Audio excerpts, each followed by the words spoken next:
छोड़ेंगे।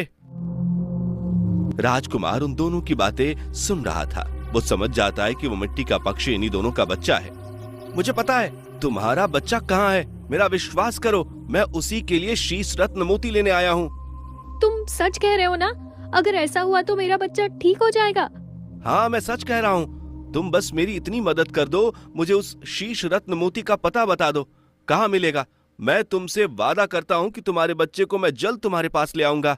शीश रत्न मोती को पाना इतना आसान नहीं है, आगे का रास्ता और भी ज्यादा खतरनाक है। इसमें हम तुम्हारी कोई मदद नहीं कर सकते। कोई बात नहीं, आप लोग मेरी मदद ना करें, पर इस काम को पूरा मैं जरूर करूंगा, चाहे इसमें मेरी जान ही क्यों ना चली जाए। चलता हूँ। रुको, तुम्हारा साहस और प्रेम भाव देखकर मैं बहुत खुश हूँ। लो ये उड़न धस्ता और ये छड़ी कि तुम्हारी सफर में मदद करेगी। बस इतने ही मदद हम कर सकते हैं तुम्हारी। जी शुक्रिया। राजकुमार उस उड़न दस्ते पर बैठकर आगे बढ़ जाते हैं।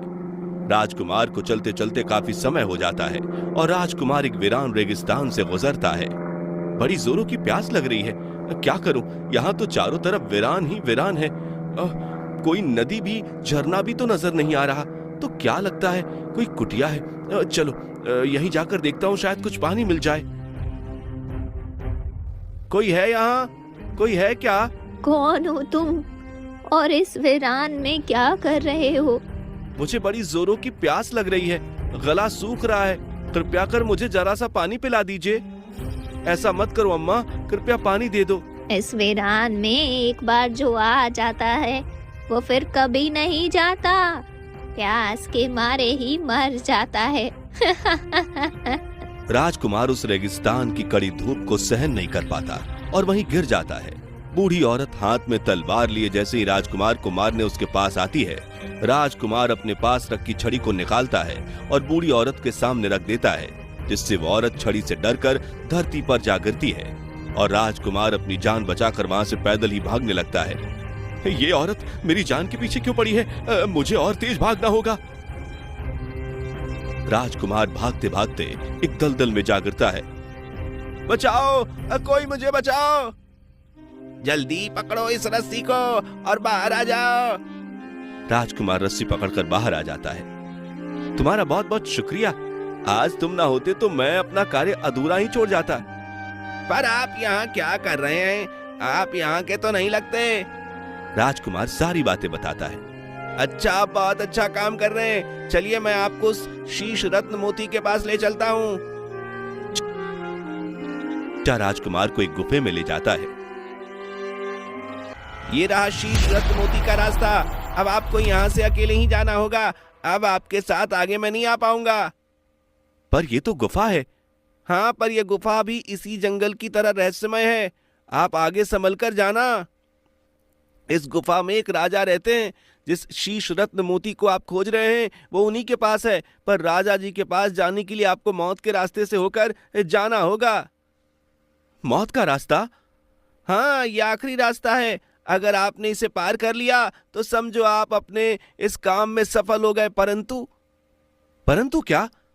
परंतु अगर आपने अपने बुद्धिमता का प्रयोग नहीं किया या गुफा में जाने के बाद पैर पीछे कर लिए तो आपको इस गुफा से कोई नहीं बचा सकता। मैं इस काम को पूरा करने के लिए ही निकला हूं, अब चाहे मेरी जान जाए या फिर मेरा काम सफल हो जाए। राजकुमार गुफा के अंदर जाते हैं। कौन हो तुम और आगे कहां बढ़े जा रहे हो?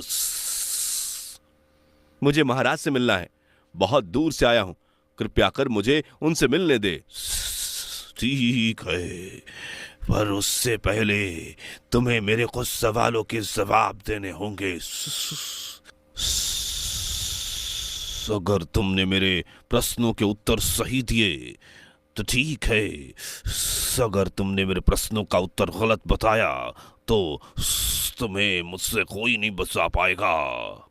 ठीक है सर्पदेवता, आप प्रश्न पूछिए। बताओ, सबसे सुंदर मीठी कर्णप्रिय क्या है? वाणी। शाबाश, तुम अब आगे जा सकते हो। धन्यवाद सर्प देवता। राजकुमार गुफा में आगे बढ़ता है। आगे कहां बढ़े जा रहे हो? कौन हो तुम? मुझे राजा जी से मिलना है। नहीं, तुम राजा जी से नहीं मिल सकते। परंतु क्यों?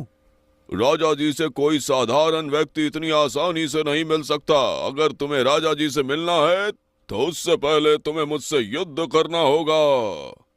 तुम अगर युद्ध में जीत गए तो तुम राजा जी से मिल पाओगे। ठीक है। राजकुमार और राजदूत में युद्ध होने लगता है। कुछ समय युद्ध करने के बाद राजदूत राजकुमार के पेट में तलवार से वार कर देता है, जिससे राजकुमार मूर्छित होकर गिर जाता है और राजदूत गायब हो जाता है। कुछ देर बाद मुझे उठना होगा। हार नहीं मान सकता। बहुत लोगों की आशाएं हैं मुझसे। अगर मैं हार गया तो उन सभी की जिंदगियां अंधकार में चली जाएंगी। नहीं नहीं, मैं हार नहीं मानूंगा। खून से लथपथ राजकुमार हिम्मत करके उठता है और उस गुफा में आगे बढ़ जाता है। हे प्रभु, मुझे हिम्मत दे। अपना काम सफल करना है मुझे। मैं इतनी जल्दी मरने वाला नहीं। राजकुमार दर्द से कराहते हुए आगे धीरे धीरे राज दरबार पहुंचता है और वो बेहोश होकर गिर जाता है। अरे, ये खून से लथपथ कौन है? सैनिक राजकुमार को उठाकर बिठाते हैं और पानी के छींटे उसके ऊपर मारते हैं, जिससे राजकुमार को होश आता है। कौन हो तुम? तुम इस जगह के तो नहीं लगते। जी, सही पहचाना आपने मुझे। मैं इस जगह का बिल्कुल भी नहीं हूं, परंतु मैं यहां आपके पास ही आपसे मिलने के उद्देश्य से आया हूं। मुझसे मिलने के उद्देश्य से? पर क्या उद्देश्य है तुम्हारा? राजकुमार सारी बातें राजा को बताता है। महाराज, बड़ी आशा लेकर आपके पास आया हूं। कृपा कर मेरी मदद कीजिए। मुझे शीश रत्न मोती चाहिए। अगर आपने मुझे यह रत्न नहीं दिया तो 7 जिंदगियां खतरे में पड़ जाएंगी। क्या? 7 जिंदगी? भला वो कैसे? वो बेचारा पक्षी जो बिना गलती के ही सजा भोग रहा है और मिट्टी का बना हुआ है। उसके माँ बाप जो अपने बच्चे के वियोग में जिंदा लाश बने हुए हैं। राजकुमारी जी से इस बात की चिंता है कि ना जाने कब शीश रत्न मोती आए और उसका विवाह हो। राजा का पुत्र जिसकी आंखों की रोशनी तभी आएगी जब शीश महल आएगा। और स्वयं राजा जो राज्य की प्रजा की चिंता और अपने उत्तराधिकारी की चिंता में ना सो पा रहा है ना जाग। और 7वां स्वयं मैं जो राजकुमारी को बेइंतहा मोहब्बत करने लगा हूं। वाह, वाकई तुम एक अच्छे इंसान हो। तुम्हें खुद से ज्यादा दूसरों की फिक्र है। मैं तुम्हारे इस काम से प्रसन्न हुआ। तुमने अपनी जान की परवाह किए बगैर इस काम को करने की सोची। इतना पता होने के बाद भी कि इस राह पर कितना खतरा है, तुम जान हथेली पर रखकर चले आए। जीवन वही है जो दूसरों के काम आए महाराज। इतने लोगों की जिंदगियां जुड़ी है इस शीश रत्न मोती से। आप बस मुझ पर इतनी मेहरबानी कर दी कि मुझे शीश रत्न मोती दे दें। इसके लिए मैं आपका सदा आभारी रहूंगा। राजकुमार, कितने सारे लोगों का जीवन सुधारने जा रहे हो। इस काम में तुम्हारी सहायता मैं अवश्य करूंगा। राजा अपना मुकुट उतारता है और उसी मुकुट में शीश रत्न मोती जड़ा हुआ था। राजा मोती निकालकर राजकुमार को देता है। ये लो पुत्र, शीश रत्न मोती। भगवान तुम्हें सदा खुश रखे। आपका बहुत बहुत धन्यवाद महाराज। राजकुमार शीश रत्न मोती लेकर बीजापुर राज्य आता है। महाराज, ये लीजिए शीश रत्न मोती। अरे वाह राजकुमार, तुमने जो बोला वो कर दिखाया। मैं तुम्हारे काम से बहुत खुश हूं। मंत्रियों, राज्य में घोषणा करवा दी जाए कि राजकुमारी के लिए सुयोग्य वर मिल गया है। हम आज कल में ही राजकुमारी का विवाह राजकुमार मनु से करा देंगे। राजा शीश रत्न मोती को उस मिट्टी के पक्षी की आंख पर रख देता है, जिससे पक्षी अपने असली रूप में आ जाता है और राजा के पुत्र की आंख की रोशनी भी वापस लौट आती है। राजकुमार उस नन्हे से पक्षी को लेकर उस पक्षी के माँ बाप के पास जाता है।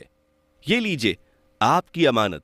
मैंने आपसे वादा किया था ना कि एक दिन आपके बच्चे को आपके पास लेकर जरूर आऊंगा। तुमने जो कहा था तुमने सच में वो कर दिखाया। बेटे, मेरा आशीर्वाद सदा तुम्हारे साथ है। हमेशा खुश रहो। ऐसा नहीं, कल मेरा राजकुमारी के साथ विवाह है। आप दोनों को आना है और मुझे और मेरी होने वाली राजकुमारी को ढेर सारा आशीर्वाद देना है। आप आएंगे ना? हाँ हाँ, हम जरूर आएंगे। दूसरे दिन राजकुमार और राजकुमारी का विवाह होता है, जिसमें बहुत दूर दूर से लोग उन्हें आशीर्वाद देने के लिए आते हैं। साथ ही वे दो पक्षी भी अपने बच्चे के साथ आते हैं और दोनों को आशीर्वाद